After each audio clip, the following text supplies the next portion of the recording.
اور پھر جو بات ہمیں معاشرے میں بتا دی جاتی ہے وہ ہمارا عقیدہ بن جاتی ہے. بالکل. ہمارا عقیدہ، ہمارا ایمان، ہمارا عمل، ہمارا کردار سب اللہ کی کتاب سے پھوٹنا چاہیے. ان سوال کرنے والے صاحب کا جواب بھی یہی ہے کہ جب آپ قرآن مجید کو اول پڑھیں گے تو یقیناً بہت سے سوالات پیدا ہوں گے. سچی بات یہ ہے کہ سوالات تو اب بھی پیدا ہوتے ہیں، لیکن اللہ کی کتاب ایک ایسا عظیم علم کا خزانہ ہے کہ جب آپ اس پر غور کرتے ہیں، سوالات پیدا ہوتے ہیں، مزید پڑھتے ہیں تو آپ کو سوالوں کے جواب بھی مل جاتے ہیں. آپ کے اطمینان میں، آپ کے کانفیڈنس میں اضافہ ہوتا ہے. اسی کو ہم ایمان کہتے ہیں. بالکل صحیح. اور پھر انسان کی زندگی میں بہت سے ایسے تجربات بھی ہونے لگتے ہیں کہ جس سے اس کے ایمان کی مزید تائید بھی ہوتی ہے. ایسے ہم کو یہ اطمینان ہونا شروع ہو جاتا ہے کہ یہ قرآن اللہ کا کلام ہے. اس میں جو جنت اور دوزخ کا ذکر ہے وہ بھی حق ہے، اور اس میں جو واقعات بیان کیے گئے ہیں وہ بھی سچ ہے. اچھا ڈاکٹر صاحب، کچھ ہمارے پاس ریکارڈڈ کوسچنز بھی ہیں تو ہم ان میں سے بھی ایک سوال لیتے ہیں. جی السلام علیکم ڈاکٹر خالد. میرا کوشچن آپ سے یہ ہے کہ اللہ کو اپنا خالق اور مالک ماننے کے باوجود اس کے احکام پہ عمل نہ کرنا سستی کہلائے گا یا ایمان کی کمی؟ جی دیکھیے، ایمان میں کمی اور سستی میں کوئی خاص فرق نہیں ہے. اس کی وجہ یہ ہے کہ اگر آپ کا ایمان مضبوط ہے تو وہ آپ کو متحرک کرے گا، ایکٹیو کرے گا. وہ تو ایک ایسی روشنی ہے کہ جو آپ کو چین سے نہیں بیٹھنے دے گی. اس وجہ سے اگر کوئی شخص یہ کہتا ہے کہ میں اللہ کو مانتا ہوں، آخرت کو مانتا ہوں، مجھے معلوم ہے نیکی کیا ہے اور مجھے معلوم ہے کہ جو کچھ میں کر رہا ہوں وہ غلط اور برا ہے، لیکن میں محض سستی کی وجہ سے صحیح راستے سے گریز کر رہا ہوں، تو یہ اصل میں ایمان کی کمزوری ہے کہ جس نے اس کو سست بنا دیا. تو ڈاکٹر صاحب، سست ہونا ویسے ایک رویے کا نام بھی ہے. کچھ لوگ آل ٹوگیدر اپنی لائف میں کلیکٹیولی اگر بات کی جائے سست ہوتے ہیں، ان میں کیپیبلٹیز ہوتی ہیں لیکن وہ ان کو صحیح طرح ایکسپلور نہیں کر رہے ہوتے. اس کا کیا حل ہے؟ ایمان کے معاملے میں بھی تو ایسا ہو سکتا ہے. دیکھیے، دو چیزیں ہوتی ہیں نا انسان کے زندگی میں کہ جن کی کمی کی وجہ سے انسان سست ہوتا ہے.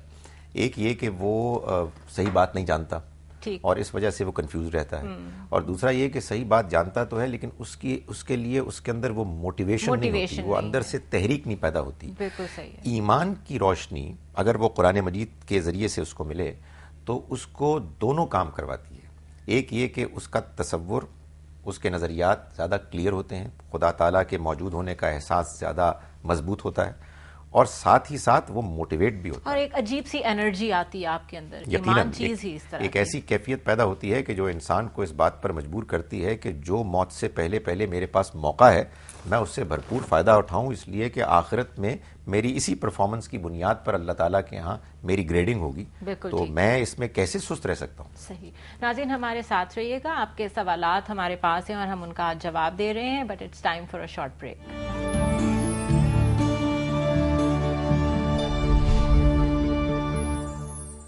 ویلکم بیک ناظرین. ضابطہ حیات میں ایک دفعہ پھر خوش آمدید. ہم مزید وقت ضائع کیے بغیر اپنے سوالات کی طرف واپس جائیں گے، لیکن اس سے پہلے ڈاکٹر صاحب، ابھی یہ جو عقیدے کی بات ہو رہی تھی کہ جی عقیدہ بھی آپ کا ہے، آپ کے پاس ساری انفارمیشن موجود ہے لیکن آپ اس پہ عمل نہیں کرتے. پھر ایک صاحب نے کہا کہ کیا یہ سستی ہے یا ایمان کی کمی؟ یہ جو بلائنڈ فیتھ کا کانسیپٹ ہے، اور قرآن مجید خود بھی کہتا ہے کہ خدا پر بغیر دیکھے ایمان لاتے ہیں، ان لوگوں کے بارے میں بات کی گئی ہے.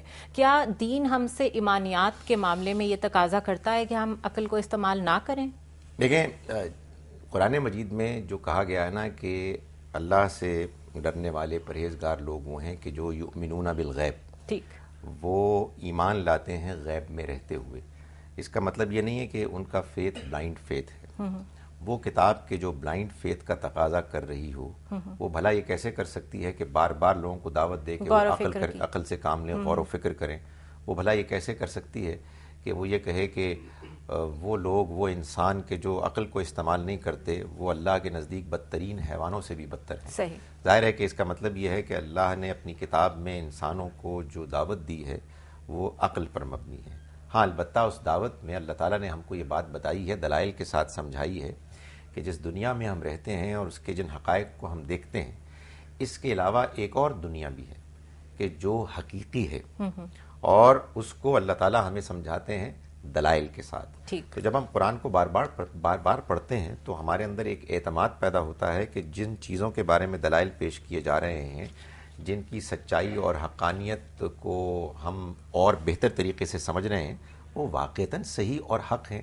اور یوں جنت اور دوزخ، آخرت، اللہ کی صفات، اللہ کی وحی اور اس طرح کے تمام حقائق پر ہمارا ایمان مضبوط ہوتا ہے. صحیح. اور قرآن مجید تو کرتا ہی یہ کمال ہے کہ ہمارے ایمان میں اضافہ کرتا ہے، ہماری انڈرسٹینڈنگ دلائل پر مبنی ہو جاتی ہے اور ہم ایک پر اعتماد مسلمان کی حیثیت سے زندگی گزارتے ہیں.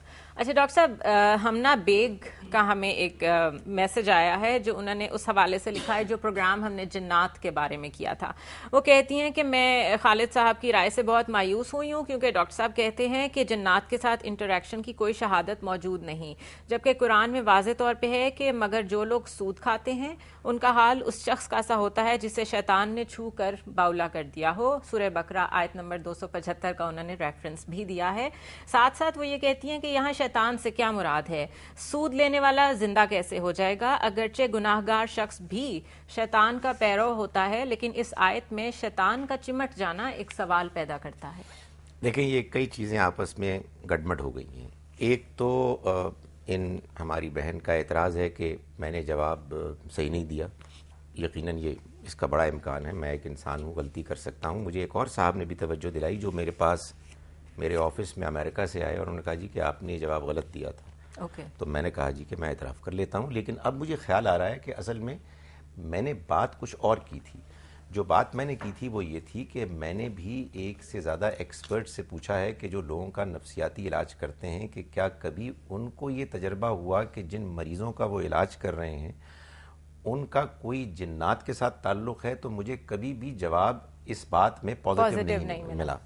البتہ یہ بات بالکل صحیح ہے سوال کرنے والے کی بھی اور ان صاحب کی بھی کہ جو امریکہ سے تشریف لائے کہ قرآن مجید میں اس کا واضح بیان ہے کہ جنات اور انسان ایک دوسرے سے فائدہ اٹھاتے ہیں. سورہ انعام میں اس کا ذکر ہے باقاعدہ کہ قیامت کے روز وہ اس بات کا اعتراف کریں گے. تو جہاں تک قرآن مجید کے بیان کا تعلق ہے اس میں کوئی شک نہیں ہے کہ وہ اس بات کو باقاعدہ ایک حقیقت کے طور پر بیان کرتا ہے کہ بعض انسانوں کا بعض جنات کے ساتھ تعلق ہوتا ہے. اور جب یہ قرآن کا بیان ہے تو یہ ہمارا ایمان ہے اور ایسا ہی ہوتا ہے اور یقیناً اس کے کچھ شواہد بھی موجود ہیں. ہمارے ہاں یہ جو ایکسپرٹس ہوتے ہیں نفسیات کے وہ بالعموم اس طرح کی باتوں کو بہت زیادہ انکریج نہیں کرتے. دوسری جو انہوں نے بات کی اس کا ایک پرپس بھی تو ہوتا ہے نا ڈاکٹر صاحب کہ اگر آپ انکریج کر دیں گے اور آپ کا دماغ بس اسی طرف اگر چلا گیا تو آپ اس کیفیت سے باہر نہیں آ پائیں گے کیونکہ وہ تو پھر ایک سپر نیچرل چیز کو آپ نے اپنے اوپر مسلط کر لیا. مجھے یاد ہے کہ میں نے اس دن بھی کچھ بحث کرنے کی کوشش کی تھی ہمارے جو ڈاکٹر صاحب تشریف لائے تھے خالد جمیل صاحب کہ یقیناً آپ جس طرح سے ایک سائنٹیفکلی آپریٹ کرتے ہیں آپ کا طریقہ ایسا ہی ہونا چاہیے، لیکن اس میں اس بات کی گنجائش ضرور رکھیں کہ ایک ایسی مخلوق بھی موجود ہے کہ جو انسان کو متاثر کر سکتی ہے کہ جو نظر نہیں آتی. تو آپ اپنے سوچ کے اور انویسٹیگیشن کے سکوپ کو ذرا بڑھا دیں. یہ جو دوسری بات انہوں نے پوچھی ہے میں اس آیہ مبارکہ کو جو سورہ بقرہ میں بیان ہوئی ہے آخرت سے متعلق سمجھتا ہوں. یعنی اللہ تعالیٰ یہ فرما رہے ہیں کہ وہ شخص کے جو سود کھاتا ہے قیامت کے روز جب وہ اٹھے گا تو ایسے اٹھے گا جیسے کہ کسی شیطان نے اس کو اپنی چھوت سے باولا کر لیا ہو. اس سے یہ صاف معلوم ہوتا ہے کہ شیاطین جن جب انسان کو چھوتے ہیں تو اس کے نتیجے میں اس کا مزاج ایسا بن جاتا ہے کہ لگتا ہے کہ وہ باولا ہو گیا. یہ بھی ایک دلیل مزید ہے کہ دنیا میں ایسا یقیناً ہوتا ہوگا کہ جس کی وجہ سے قرآن مجید نے اس کی مثال بیان کی کہ قیامت کے روز ان لوگوں کا ایسا حال ہو جائے گا. ڈاکٹر صاحب شیطان کے چھونے سے مراد یہ بھی تو ہو سکتی ہے کہ شیطان نے بہکا دیا یا شیطان جو ہے وہ آڑے آ گیا کسی کام میں، نیکی کے کسی عمل میں آڑے آ گیا. اس سے پتہ یہ چلتا ہے کہ ایک مجازی مفہوم ہوتا ہے اور ایک ظاہری مفہوم ہوتا ہے. ایک عام آدمی کس طرح دونوں میں ڈیفرینشیٹ کرے؟ ایک تو قرآن مجید نے خود واضح کر دیا سورہ آل عمران کی آیت نمبر 7 میں کہ اللہ تعالیٰ جہاں کہیں بھی اس دنیا کی بات کرتا ہے کہ جس دنیا کو ہم دیکھ نہیں سکتے، جیسے جنت ہے، دوزخ ہے، اللہ تعالیٰ کی صفات ہیں، فرشتے ہیں اور جنات ہیں، تو ان کو اللہ تعالیٰ نے جس زبان میں بیان کیا ہے وہ متشابہات ہیں. یعنی ان میں جو الفاظ استعمال ہوئے ہیں ان کا وہ ظاہری مفہوم کہ جو ہم سمجھتے ہیں حقیقت بین ہی وہ نہیں ہے.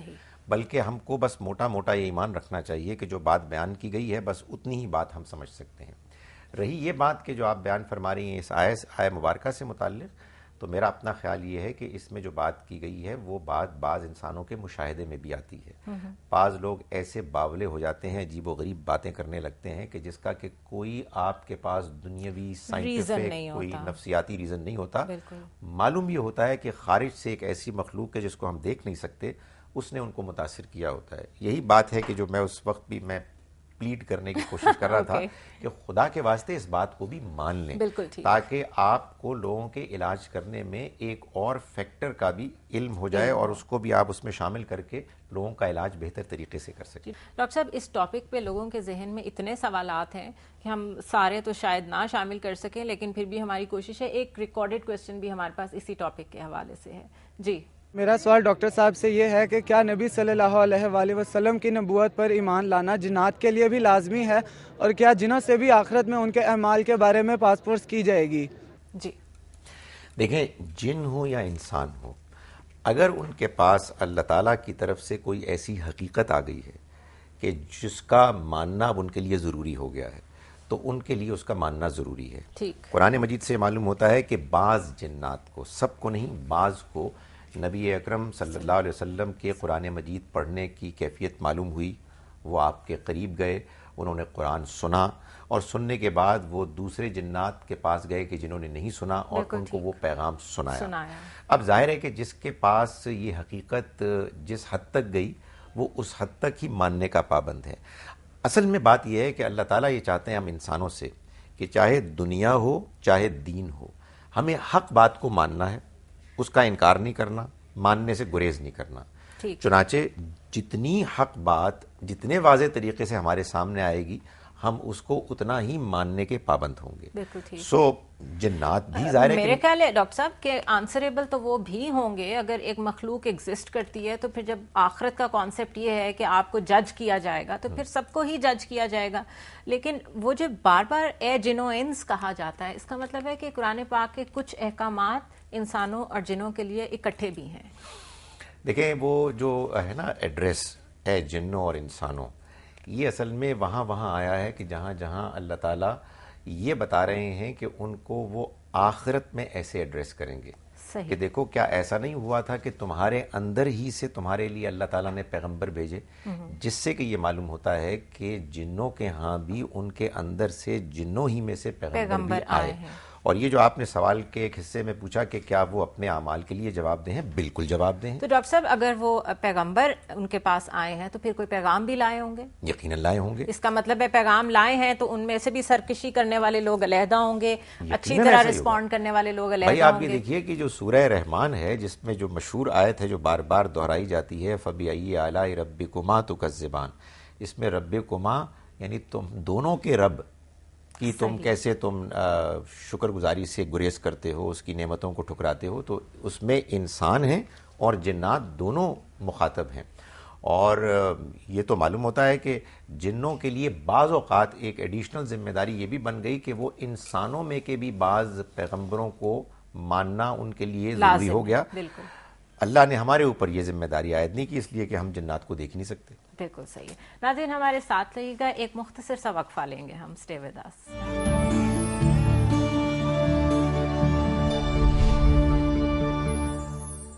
ویلکم بیک ناظرین، ضابطہ حیات میں ایک دفعہ پھر خوش آمدید، اور ہم آپ کے ہی سوالات ڈاکٹر خالد ظہیر کے آگے رکھ رہے ہیں. ڈاکٹر صاحب next question Mrs Firdausi Farooqui نے ہمیں لکھا ہے. وہ یہ پوچھتی ہیں کہ کیا 8 سالہ لڑکی سے شادی کرنا یہ عرب یا اسلامی کلچر ہے؟ دیکھیں، یہ اطلاع کہ عائشہ رضی اللہ عنہا کی عمر 8 یا 9 برس کی تھی، یہ ہمیں قرآن نے نہیں بتائی. بالکل صحیح. یہ ہمیں ایک ایسے ذریعے سے ملی ہے کہ جس کو آپ خبر واحد کہتے ہیں، یعنی ایک فرد نے دوسرے کو، دوسرے نے تیسرے کو بتایا.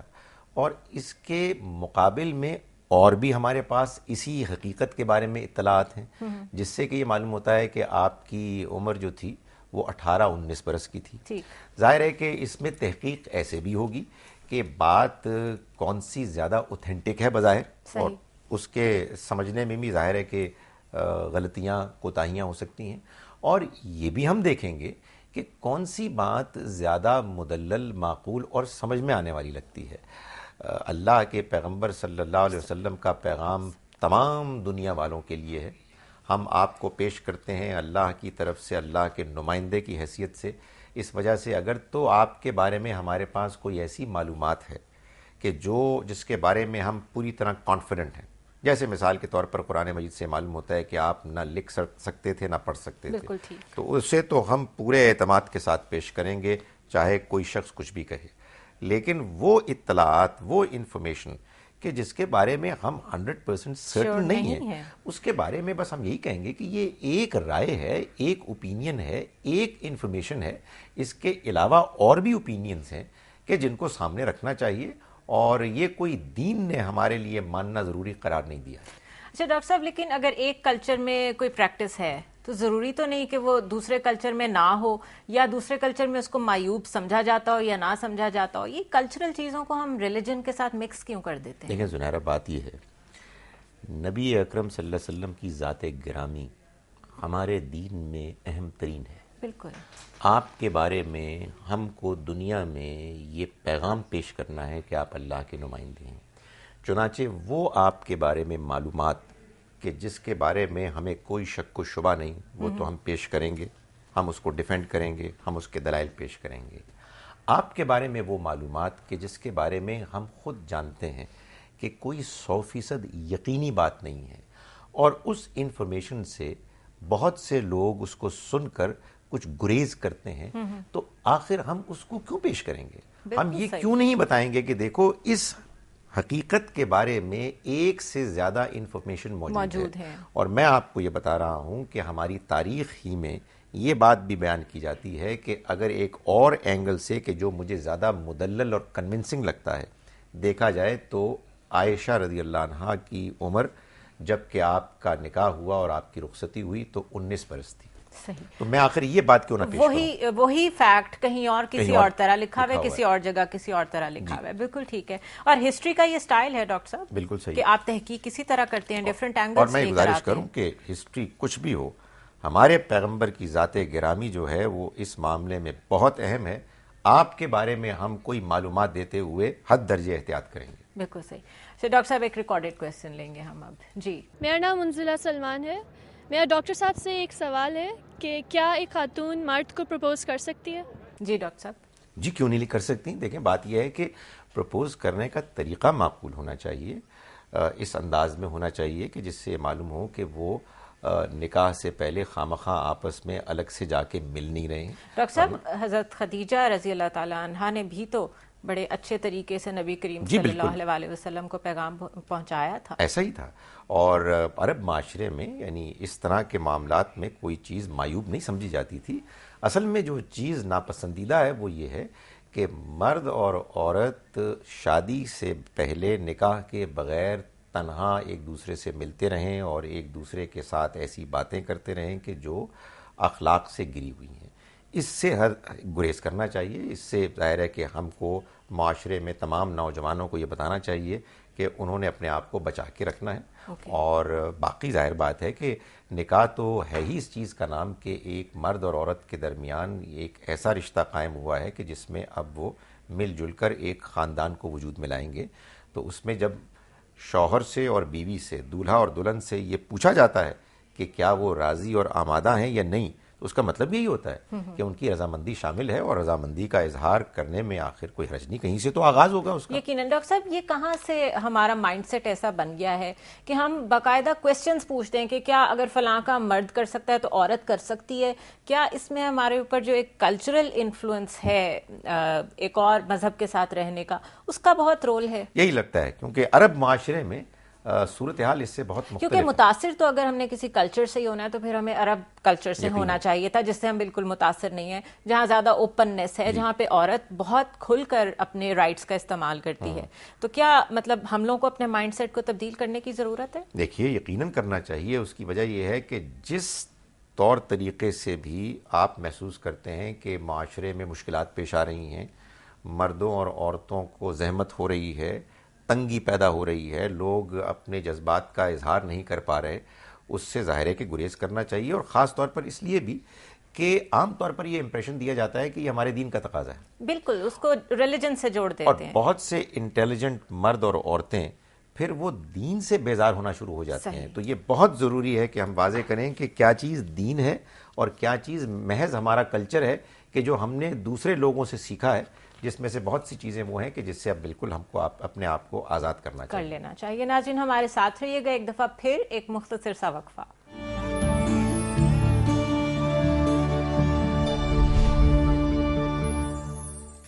ویلکم بیک ناظرین، ضابطہ حیات کے ساتھ ایک دفعہ پھر میں ہوں آپ کے سامنے ڈاکٹر خالد ظہیر کے ساتھ. ڈاکٹر صاحب، ایک کویشچن ہے ہمارے پاس کہ کیا نشے کی حالت میں طلاق واقع ہو جاتی ہے؟ دیکھیے، طلاق کے لیے قرآن مجید نے جو الفاظ استعمال کیے ہیں سورہ بقرہ میں وہ یہ ہے کہ وَإِنْ عَزَمُ الطلاق، اگر وہ شخص یعنی شوہر طلاق کا عزم کر لے. عزم کا مطلب ہے اس نے سوچ لیا، فیصلہ کر اس لیا، نے فیصلہ کر لیا اور اب وہ اس فیصلے کو نافذ کرنے کی طرف بڑھ رہا ہے. ظاہر نشے کی حالت میں تو ایک شخص کو پتہ ہی نہیں ہوتا وہ کیا بول رہا ہے، کیا کر رہا ہے. اس شخص کے لیے جب تک ابھی اللہ تعالیٰ نے تدریج کے ساتھ لوگوں کو شراب چھڑوائی تھی تو یہ بھی فرمایا تھا کہ نماز کے قریب بھی نہیں جانا چاہیے. تو ظاہر ہے کہ ایک خاندان کو بالکل توڑ دینے کا فیصلہ انسان کرے ایسے کہ اس کو یہ معلوم ہی نہ ہو کہ وہ کیا لفظ بول رہا ہے، تو یہ بالکل اس کا کوئی تعلق ہمارے دین کے بتائے ہوئے طریقے سے نہیں ہے. ڈاکٹر صاحب، الکوہلزم کے جو ایکسپرٹس ہیں وہ یہ بھی کہتے ہیں کہ شراب پینے کے بعد آپ کے اندر کا انسان اپنے اوپر کوئی قدغن لگائے بغیر سامنے آ جاتا ہے، یعنی کہ ہم لوگ اپنے آپ کو کنٹرول کر کے چلتے ہیں اصل میں، اور وہ ہمارا وہ روپ ہوتا ہے جو کنٹرول میں نہیں ہوتا. تو کیا یہ بھی تو ایک اینگل ہو سکتا ہے کہ جو آپ کا اصل روپ سامنے آیا اس میں آپ نے جو حرکات کی اصل میں you mean to do it, آپ ویسا کرنا چاہتے ہیں؟ بات یہ ہے کہ انسان کے مختلف موڈز ہوتے ہیں. ٹھیک، بعض اوقات غصے میں بھی آ جاتا ہے، لیکن غصے میں کیا جانے والا فیصلہ اصل میں صحیح نہیں ہوتا، وہ اس کے لیے ٹھیک نہیں ہوتا. عقل ہم جس کو کہتے ہیں نا، وہ انسان کو قابو میں رکھتی ہے، ڈسپلن رکھتی ہے، انسان کو یہ بتاتی ہے کہ تم اس وقت جس طرف بڑھ رہے ہو یہ تمہارے خاندان، تمہارے مستقبل کے لیے مناسب نہیں ہے. تو آپ نے جو الکوہل کے بارے میں معلومات دی اس سے تو یہ بات زیادہ واضح ہو گئی کہ نشے کی حالت میں تو کسی صورت بھی کسی بات کو، کسی قول اور فیصلے کو نہیں ماننا چاہیے. صحیح. ڈاکٹر صاحب، نکاح نامہ تو ہوتا ہے، کوئی طلاق نامہ بھی ہوتا ہے؟ دیکھیے، اول تو نکاح نامہ بھی نہیں تھا. یہ تو ہمارے ملک نے قانون بنایا اور سب اس کے پابند ہو گئے.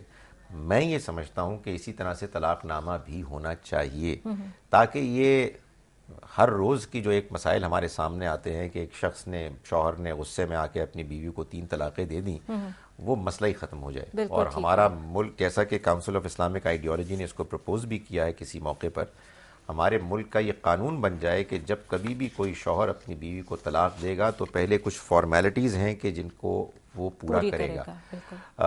اور ظاہر ہے کہ جب اس کو کر رہا ہوگا تو پھر وہ سوچے گا، غور کرے گا، اس کو دوبارہ، اور وہ ایک سوچا سمجھا ہوا فیصلہ بھی ہوگا. That's right. وہی عزم الطلاق والی بات ہو جائے. بالکل صحیح. ڈاکٹر صاحب، ایک اور فیکٹ بھی تو ہے، جب ایک ایسی عورت جس کی طلاق ہو چکی ہوتی ہے اور وہ کسی کو یہ بتاتی ہے کہ میں نے خود طلاق لی تھی، لوگ نہیں مانتے. لوگ کہتے ہیں جی طلاق دے دی گئی ہوگی، بیچاری کو دھتکار دیا گیا ہوگا، اور اب اپنے آپ کو کور کرنے کے لیے یہ کہہ رہی ہے کہ جی میں نے خود طلاق دی تھی.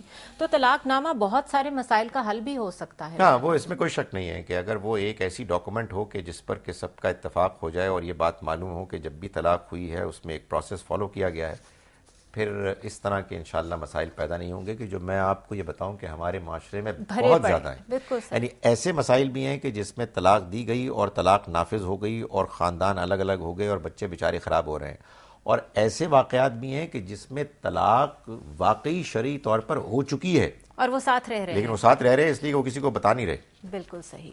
ڈاکٹر صاحب، ریکارڈڈ کویسچن دیں گے ہم ایک. جی، السلام علیکم، میرا نام محمد موسیٰ ہے. میرا سوال ڈاکٹر صاحب سے یہ ہے کہ کیا پرائز بانڈ کا انعام لینا جائز ہے؟ جی ڈاکٹر صاحب. دیکھیے، اس میں اختلاف ہو سکتا ہے لیکن میری اپنی اب تک کی انڈرسٹینڈنگ میں پرائز بانڈ ٹھیک نہیں ہے. اس کی وجہ یہ ہے کہ اصل میں اس میں تو 2 طرح کی قباحتیں ہیں. وہ سود کے جو عام طور پر حکومت لوگوں کو دیتی ہے، پرائز بانڈ کی صورت میں اصل میں اس کی رقم کو وہ جمع کر لیتی ہے اور بعض لوگوں کو انعام دیتی ہے اور باقی دوسرے لوگ جن کی انویسٹمنٹ ہوتی ہے ان کو کچھ بھی نہیں ملتا. دوسرا یہ ہے کہ یہ تو جوا ہے. ظاہر ہے کہ اس میں بس آپ صحیح نمبر اگر آپ کے پاس ہے تو آپ کو پیسے مل جائیں گے، اور اگر آپ کے پاس صحیح نمبر نہیں ہے تو آپ کو نہیں ملیں گے. بہت سارے لوگ یہ کہتے ہیں کہ اصل میں جوئے میں تو کوئی شخص جیتتا ہے اور کوئی ہارتا ہے، یہاں آپ کے جو پرنسپل اوریجنل اماؤنٹ ہے وہ تو انٹیکٹ رہتی ہے. تو میں نے گزارش کی کہ اصل میں جو اوریجنل اماؤنٹ ہے اس سے زیادہ اس کو ملنی تھی اگر سب کو یکساں طور پر ملتی، لیکن وہ انہوں نے ایک طریقہ یہ اختیار کیا کہ بجائے اس کے کہ سب کو دیں، انہوں نے سب کو جو ملنا تھا اس کو اکٹھا کر لیا اور چند لوگوں کو دے دیا. تو یہ ٹھیک نہیں لگتا. اور ڈاکٹر صاحب یہ ٹیکٹکس بھی ہیں نا بینکنگ میں اپنی طرف کسٹمرز اٹریکٹ کرنے کے لیے لوگ آپ کے پاس انویسٹمنٹس کریں اسٹاک ایکسچینج میں، تو ان ٹیکٹکس میں میرے خیال ہے بیسک کانسیپٹ کو سمجھ لینا چاہیے کہ ہو کیا رہا ہے، جی، اور کافی مسئلے آسان ہو جائیں. یہ تو حکومت کا ایک طریقہ ہے کہ جس میں کہ وہ اپنے لیے پیسے اس طرح سے کھینچتے ہیں. بالکل صحیح. ناظرین ہمارے ساتھ رہیے گا، we will meet after a short break.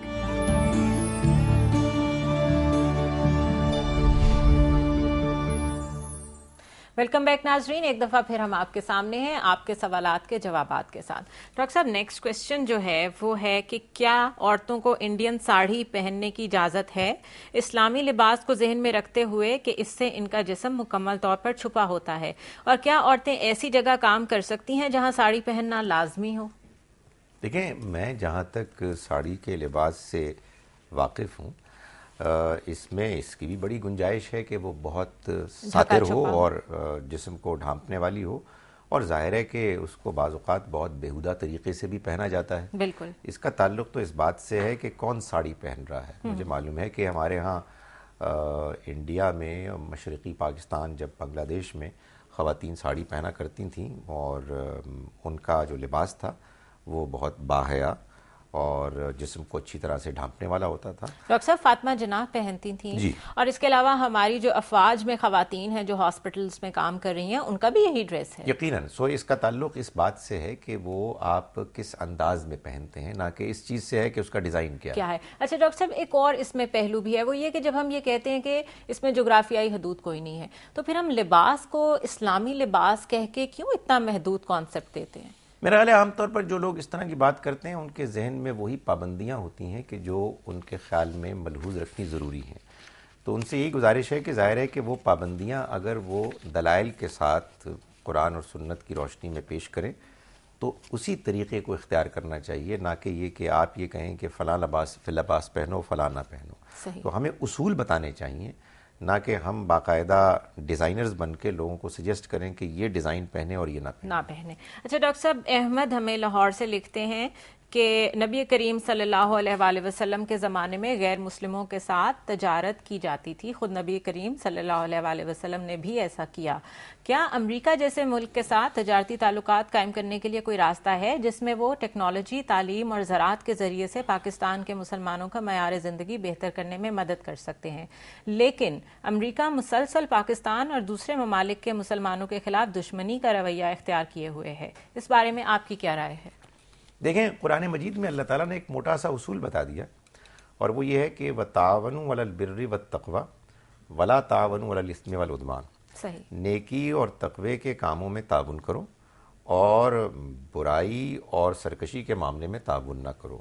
اور یہ بات بھی آپ نے بالکل سوال پوچھنے والے نے بھی بجا طور پر بیان کی کہ نبی اکرم صلی اللہ علیہ وسلم نے اپنے زمانے کے یہودیوں کے ساتھ تجارت کرنے، لین دین میں کوئی رکاوٹ نہیں، صلح نامے بھی کیے اور معاہدے بھی کیے، اگرچہ کہ یہ بات معلوم ہے کہ آپ ایک پیغمبر برحق کے پیغام کو سننے، جاننے اور سمجھنے کے باوجود انکار کر رہے تھے. بالکل. تو اللہ تعالیٰ نے ہمارے اوپر ایسی پابندیاں اور قدغنیں عائد نہیں کی. اور ایک اور بات بھی ہے کہ دیکھیں، جس کو آپ کہتے ہیں نا امریکہ، یہ اصل میں کروڑ کروڑ لوگوں پر مشتمل ایک ملک کا نام ہے. صحیح. جس میں ظاہر ہے کہ ان کے پالیسی میکرز بعض اوقات بہت ہی غلط فیصلے کرتے ہیں اور وہ دوسری قوموں کے اوپر ظلم کرتے ہیں، اور الحمدللہ اب یہ حقیقت اور واضح ہوتی جا رہی ہے.